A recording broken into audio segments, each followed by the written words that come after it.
Yo, what's going on, snipers, and welcome back to our Halifax Raiders Draft Glory franchise mode here in NHL 24. So in last episode, we took on the Florida Panthers in the second round of the playoffs, and unfortunately, our playoff run has come to an end early, and Florida went on to win a Stanley Cup, and we don't really know if our window is fully closed or what. It depends, I guess, how good we keep this team together this offseason, because we did suffer one retirement to our former defenseman in Kolesnik. He decided to hang them up, so our team does take a little bit of a hit defensively because of that. Luckily for us, though, we do have Kavanagh, who might make the jump this upcoming season, but this entire offseason is going to be, I'd say, a pretty tricky one.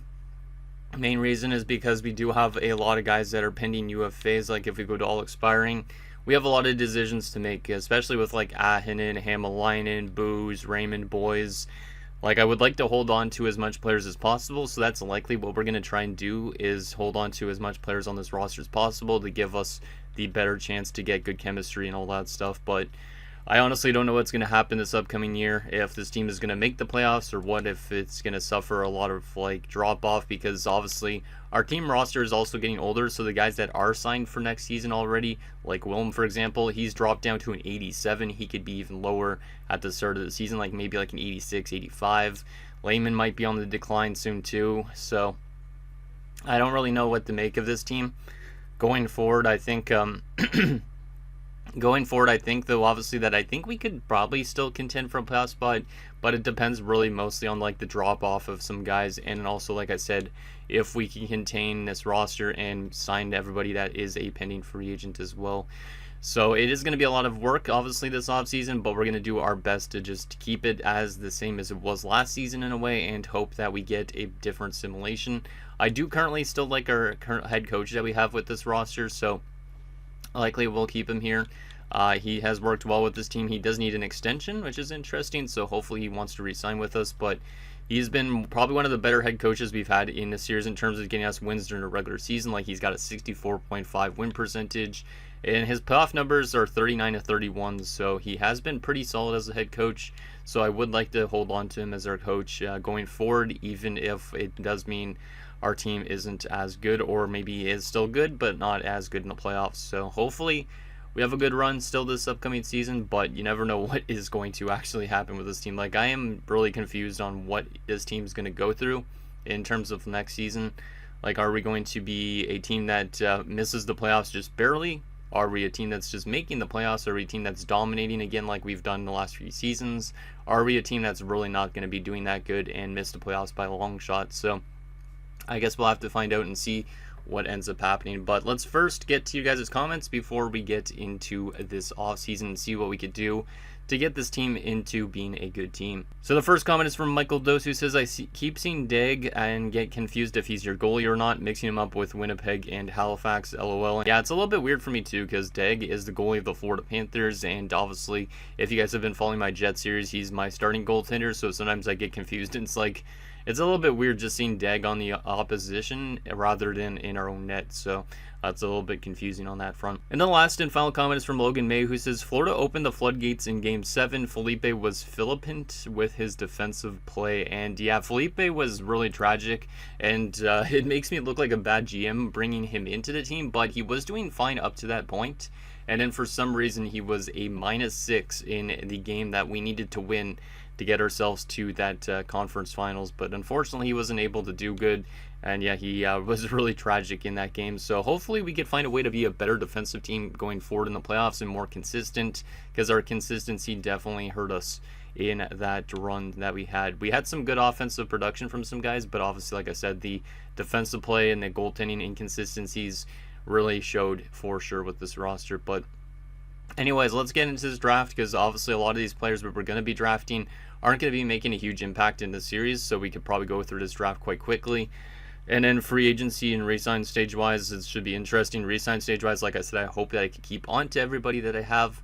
But free agency-wise, I'm hoping that maybe a couple former players jump into the free agent pool, so that gives us a better chance at replacing some guys that we missed out on our rosters, so on the defensive side of things or whatnot. But we are drafting obviously quite late.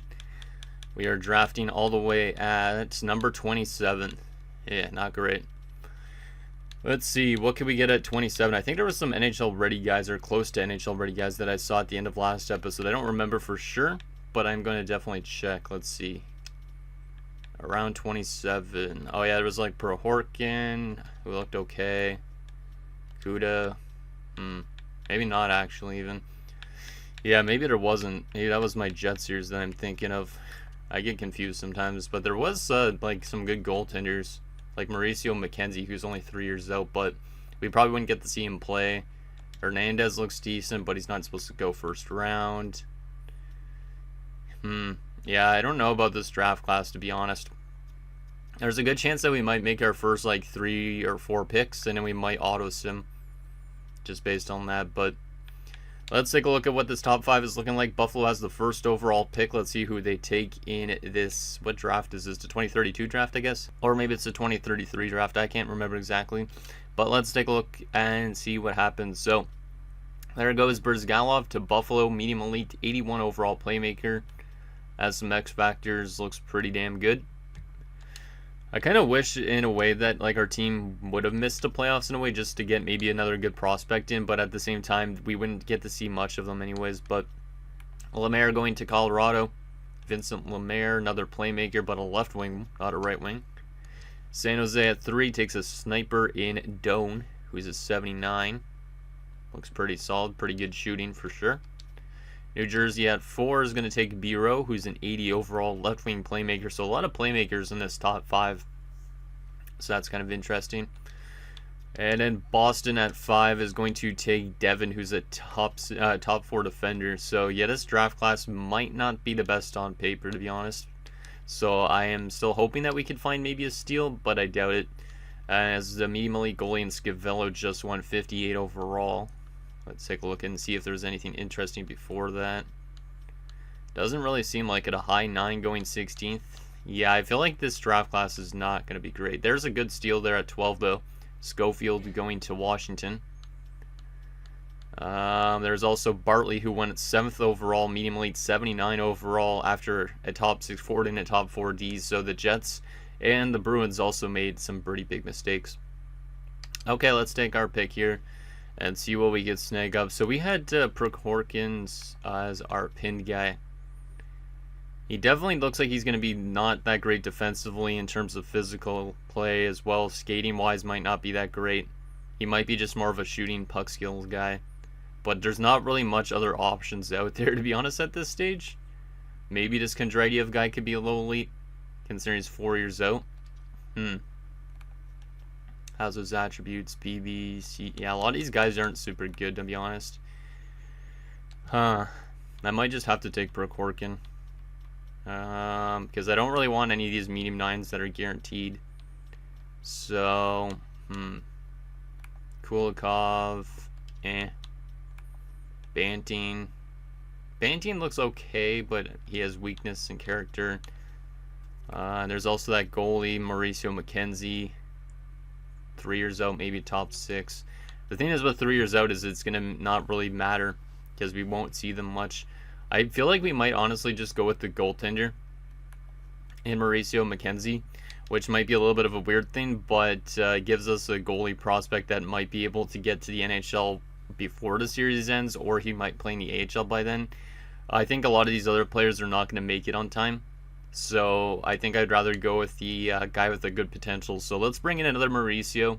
We have already Mauricio Booz, Mauricio Wilm, and we're going to bring in Mauricio McKenzie. So welcome aboard. 63 overall. So that's a pretty good starting point. So there is maybe a chance he's able to make it before the series ends. Because we need to start trying to find a way to get our goaltending and defense to play more consistent. So I don't mind that pick. See, like, Huda was only like a top 9. Kondratyov was a top 9. Like, they do have higher overalls, these guys. Prokhorkin has also a top 9 potential. But I don't think those guys would have been worth it. Yeah, this is definitely going to be a weak draft class, which is unfortunate because obviously we aren't going to be able to find ourselves any huge steals. Maybe this low league guy. Maybe. Julius Krause. I guess we'll take him since we pinned him. He might be a low 4 though, like Ulver and Strong. But let's take Julius Krause here. Low top 6 forward. Oh, actually, he wasn't even a defenseman. I thought he was a defender for some reason. Oops. Oh, well, but there's an okay pick, maybe. He's got a high overall for a 17-year-old, so maybe he pans out, but it probably not before the series ends, my guess. So we're going to just have to take some random shots in the dark. There's a starting goaltender across. 4 years out. I don't have the time really to develop him. Let's take a chance on Ivan Markov, considering he might be a little elite, and we need defender prospects. Low 4. Not great, not terrible. But, yeah, this is not a good draft class at all. I might have to auto-sim soon, to be honest. Because, like, when medium 7th, these are going in the 4th round, you know, there's a bit of a problem with the draft class. I don't think there's going to be anybody good potential-wise. We could try and take chances on some of these guys that might be low elite. Like Desmond Booz. Let's just go with a couple of these guys, even though it's early. Hey, he is a low elite, so we bring in another Booz. And he's a 50 overall low elite, so shout out to Desmond Booz. Let's see if we can find any other low elites. Might as well do this, considering the rest of this draft class is absolute trash. Might as well see if we could take a chance on some of these guys. So we'll go with Barlow this time, considering he's a defenseman. Low top 60, not great. And we got only 2 more picks to make. Let's see if there's anything else I could take here. But yeah, we're going to just fly through this draft because it's at that stage where it's not going to really matter too much for the rest of the series. Let's go with Afanaganov, I guess. I'm just going to go for anybody that could be low elite. Low 6, it's not terrible for where we're drafting, I guess. And our final pick of this draft, and obviously we're into the big stage, the re-sign stage and free agency portion. Don't want to go with a 20-year-old, so let's go with Santiago Georges instead. Low 6. I guess that's better than a low 9, so not a great draft by any means. I mean, McKenzie's exciting. At least maybe he makes it before the series ends, or he will be one of those guys that would be technically, if this mode was to go past 25 years, he'd probably be able to play. Kroos and Markov and all those other guys, I honestly have no idea about. I'm glad we did get Booz that low elite. Maybe he makes it before the series ends if he gets a lot of growth, but in general, not the best draft class, obviously. Okay, re-sign stage-wise now. We obviously got to bring back our head coach and our goalie coach, so we're definitely going to do that. We also did lose, I think, a couple other coaches in last episode, so I'm definitely going to see if we need to bring in coaches, which we do. Yeah, we need an assistant and an associate in the NHL, so that's going to be something we bring in this offseason. We'll obviously try and find somebody that maybe even is good enough to take over a head coaching job if we want to. But there is that. Scouting wise, we got a couple scouts to bring back. I'm not going to focus on too much on bringing in replacement scouts if guys retire. The reason being is because we're at the point in the series where it's almost not going to make a difference. But obviously it would be great to have our replacement scouts in anyways, but I don't know if any of these guys are going to retire or not. Because most of them are still relatively youngish, like 54. I don't think some of them retire till they're like 60 plus, so we're going to resign all these scouts up, and that is good to go. And now comes the resign stage, the most dreadful part of the offseason, because I don't like losing players, but we might have to here. Okay, let's see what we got here. We got $51 million in cap space. That's actually a lot more flexibility than I thought I was going to have this offseason, so I really like that quite a bit. I am going to start by going to the RFAs, though, and qualifying all of them. I think because, yeah, I think, actually, maybe I could just give two-way contracts to some of them. Because two-way contracts aren't going to hurt us that much, so I will give them two-way contracts if they want two-way contracts, but if they're trying to get too much, obviously I will not give them that. I'll just qualify them instead. Okay, so all these guys wanted two-way deals, even Ramo, who wants a max two-way deal almost. Then we go to unsigned. Is there anybody I want to sign from the unsigned pool? Is Winquist AHL eligible? He is not. I mean, maybe he would be, but I can't tell. Kroos, obviously no.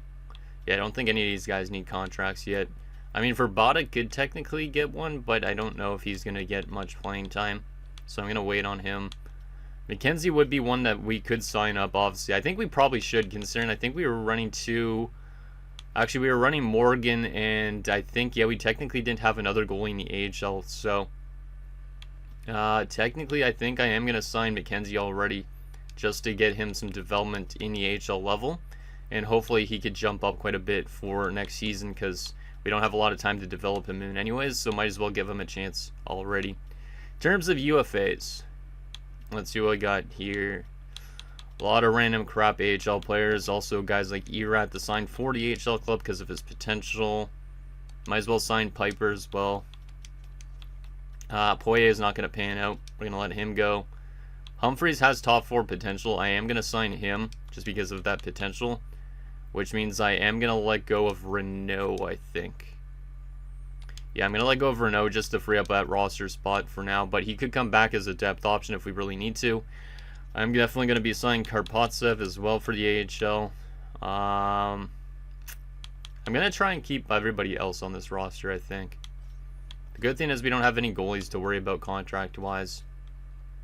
What is Ahinen trying to get? I know a lot of you guys say to let go of Ahinen, but we definitely need the center depth, or else that's going to hurt us. So I am going to hold on to Ahinen, as weird as that is. We need that center depth, so I'm going to hold on to him. Hamalainen, what does he want? Holy crap, man. That is not great.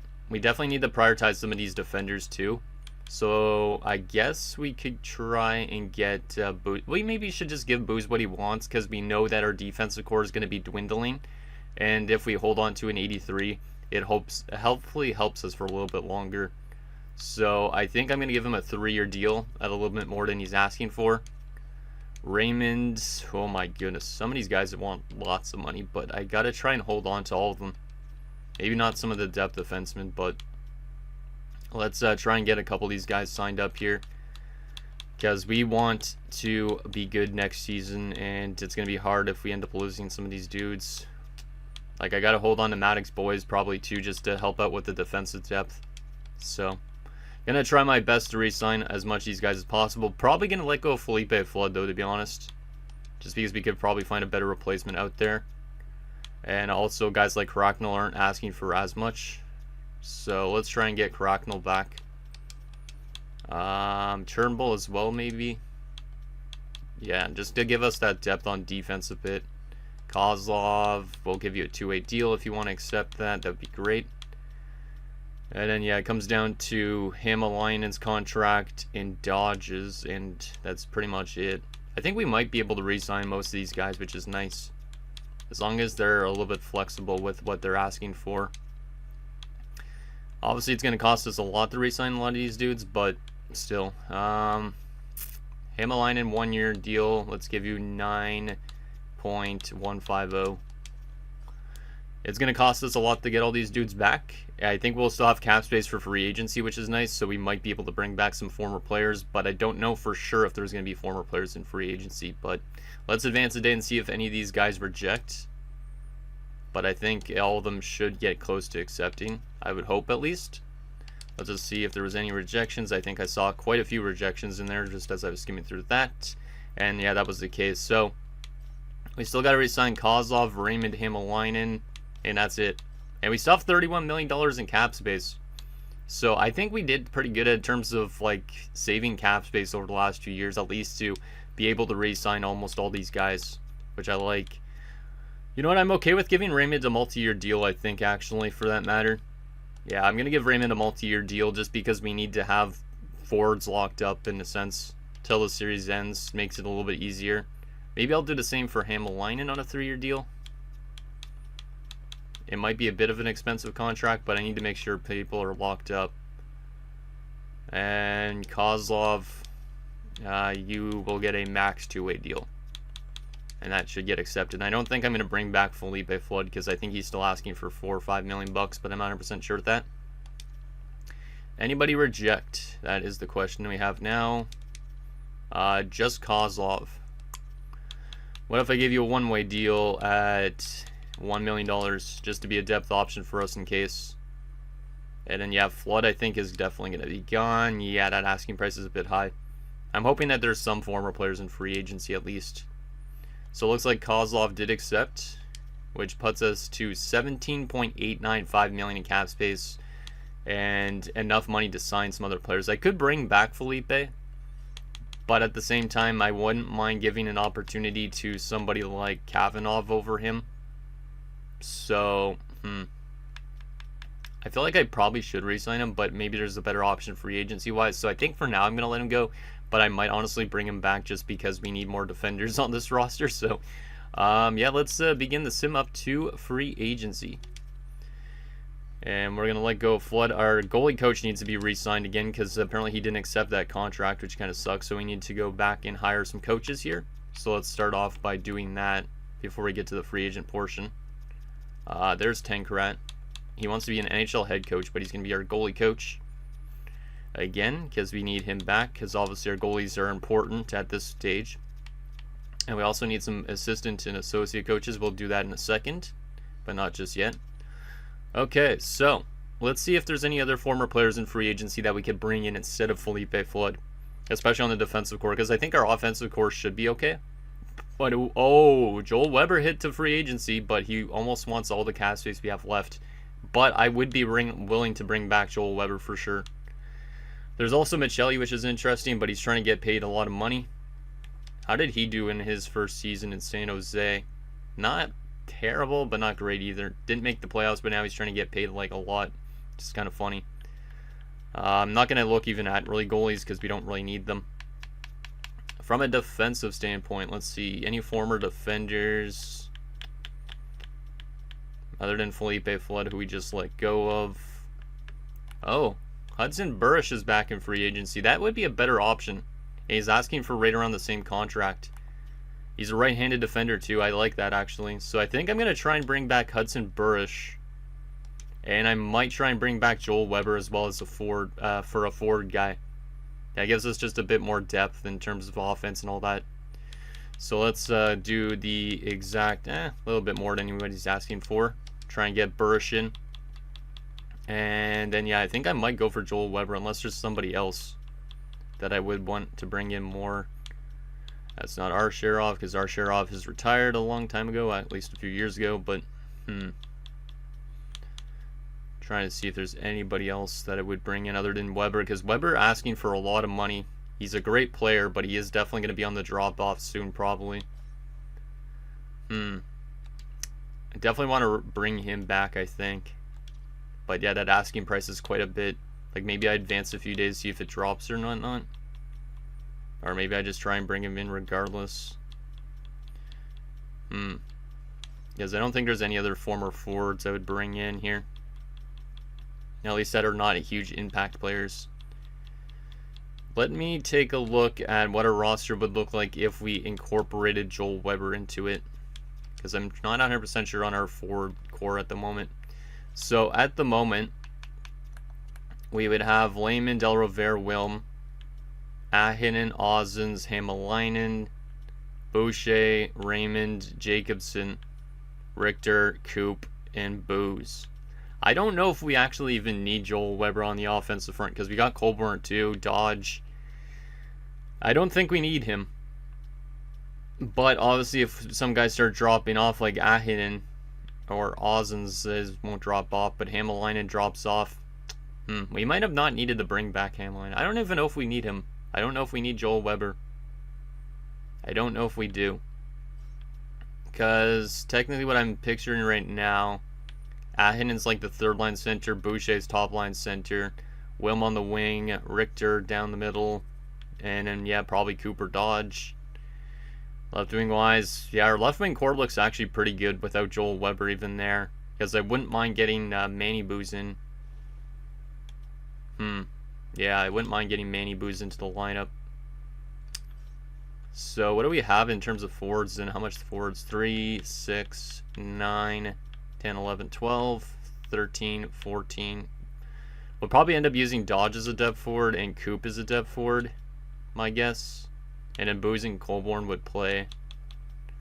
Defensively, we got 3, 6.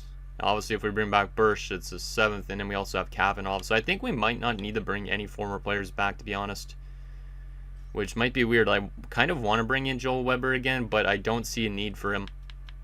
Just because our left wing pool is so good. Like, I know Lehman's going to be dropping off likely soon. But Ozens is definitely just as good as Joel Weber is right now, maybe even better considering he's younger. Hamalainen's pretty good. And then there's also Manny Booz who's going to be jumping in. Lehman's a pending free agent next offseason, which kind of sucks, but he could also retire soon too. So I don't think I'm going to bring in any forward, which means do I want to bring in anything else other than that? One defender in Burish. I hope Burish accepts, because I think that would be a great addition. Obviously, I could find some more defenders just to stuff in the AHL pool if I want to, but I don't know if it's worth it. I don't think I want to bring anybody else back. Just going to double check though. So instead of bringing back Felipe Flood, we're bringing in Burish, which I don't mind. Yeah, I think we're going to keep it like that. I'm not going to go after Joel Weber. I know some of you guys might be disappointed by that, but you could probably kind of see my reasoning behind it, why I wouldn't bring him back, especially at that asking price, because we are going to need that money probably for Lehman next offseason too, so if he doesn't retire, that is. So Burish has returned back to Halifax. He is. So now our defensive core should look decent-ish on paper. A little bit better. It's obviously still not the best defensive core in the world, but there's not any other former players of ours. So we'd be basically having Cardwell, Booz, Boys, and Burish, who's a right-handed shot, which is nice. And then Mangone, Turnbull. And then also like there's Kavanagh, Cracknell we could use. So we do have flexibility in who's in the lineup and whatnot. I don't mind it. I do not mind it. I should probably bring in some coaches now, so let's go ahead and do that. I didn't mean to advance a few days really without bringing in any coaches, so let's bring in an associate and an assistant if possible. Somebody that will help us out a lot, and that fits our systems well. Let's see. Ooh, 67 for this dude. Hey, let's bring you in. Why not? You will be our associate, and then we just need an assistant to sign as well.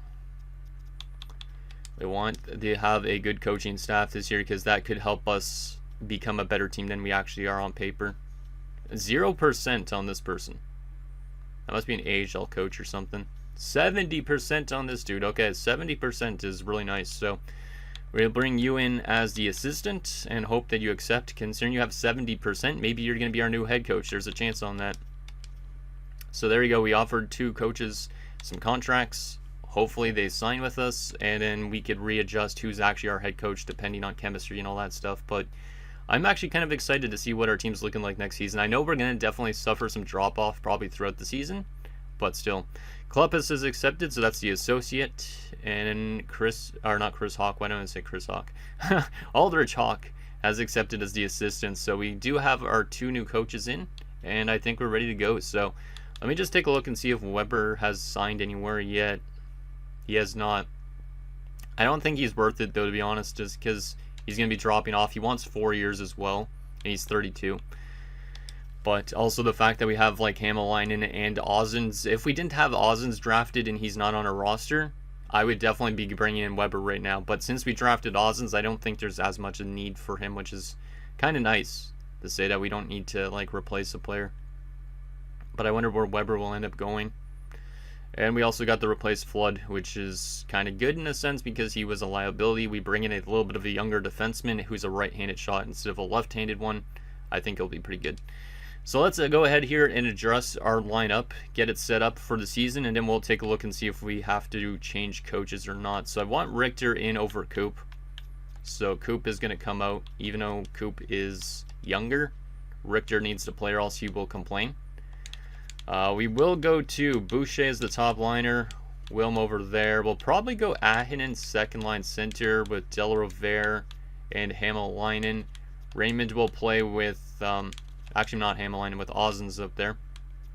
Hamalainen will probably play with Raymond. Well, there's not really a guy that could take face-offs on that line.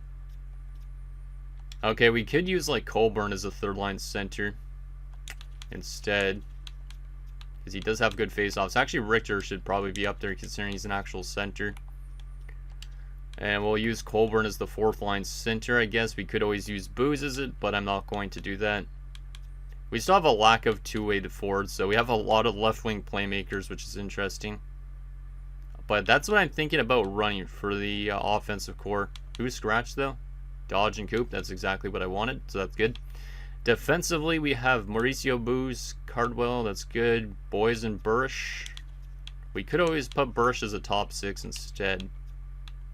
Kavanaugh's up to an 81. Endless is a top 4. I love that. Let's put him instead with Boys. Or, yeah, Boys will go on the right side because he's offensively minded instead. And then we'll run Burrish with Turnbull. That's 2 right-handed defenders next to each other, though. And we'll leave it like that for now. Might not be bad. Ooh, Zadorov jumped to an 86. Well, that's kind of crazy. So, yeah, Burkov and Zadorov will be fighting to see who ends up being the goalie for the playoffs, I guess. And that's good. Let's see about power play lines. Wilm, Del Rivera, Lehman, Richter, Raymond. I don't know about that. I think I got to move Richter off this unit and throw in Cardwell. And I think we'll put Lehman down the middle instead because I want Wilm on the point. So I think something like that will work. That's good. Power play number 2, we'll take Cardwell off this one, and we will get Richter some power play time on this unit, though. So we'll put him on there, and I will probably, yeah, I guess I could stay the same, the rest of that. We'll go back to this, maybe, and I will go swap these 2. And I'll take Richter off here for Cardwell, because Cardwell needs a lot of playing time, because he's getting paid a lot. And then we'll take him off this unit, and throw in, I guess I could give Boys some power play time too, so we'll do that. Actually, he was already on both units, never mind, or he was on this unit. I didn't even realize that, oops. I guess we'll go into Richter again on that part as well. Okay, that's good. Penalty kill, chemistry looks pretty good. Yeah, penalty kill looks fine right now with this coach. So, yeah, I think everything's set up the way I want it. So right now we have good chemistry throughout our entire forward core. So it's 3-1-1-1. And then defensively it's 1-1-0. Okay, let's take a look and see if any of the other coaches are better than that.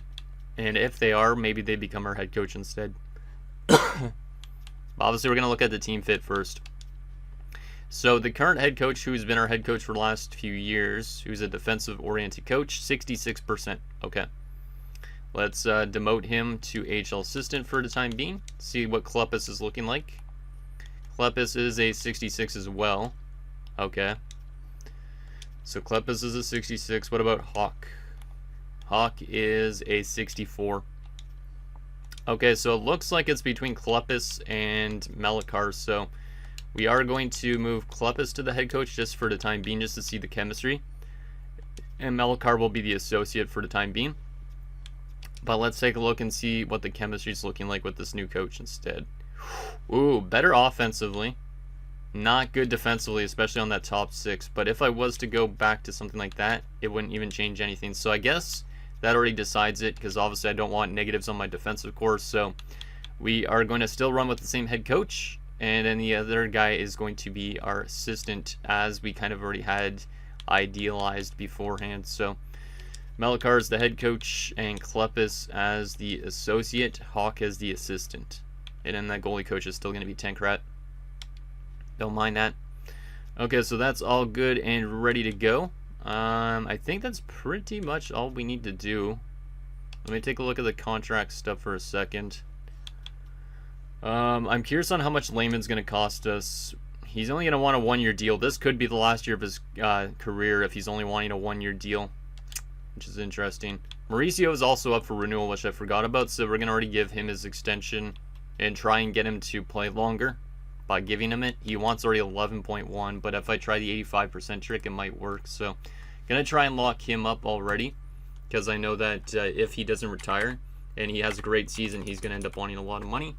And we want to make sure he's here right till retirement. So I'm going to give him an extension already just for next episode, so that way we have him potentially locked up already going into the season, which should be good. So 1 year at 9.5. I'll also give Lehman a 1-year extension already at this point, just because I want these guys to retire with the club. And obviously it would not be good to lose them if they decide not to retire at the end of the year, because they could come back for another season at least. So gonna lock them both up on 9-year, or not 9-year deals, like I'm saying 1-year deals at just over 9.5 around, somewhere around that for Lehman. And that's good. And then Ozens, obviously, as an RFA, is going to be probably pricey. So I wouldn't mind locking him up already at this point. I'm going to try and lock up all 3 of these guys already. I know it's going to sound kind of crazy doing this before we even sim any parts of the season, but I want to try and get these guys locked up. See. So I guess we're going to have to be playing Ozens a chunk of money, but we want him here right till the end, so we want him for a long haul. He's going to end up costing us around this much, probably. So he's going to end up being the highest played player on the team, but still he's worth it. And we're going to find out if those guys want to accept those extensions. Because, like I said, those guys are important. Let's advance a few days just see if they accept their extensions. Obviously, some of them might retire before they actually even get paid that money. So Alan Layman has accepted the 1-year deal. Same with Ozens accepting the 8-year extension. And Wilm also accepts the 1-year extension. So we have at least those guys locked up now going forward, which is good, and considering they might have really good years.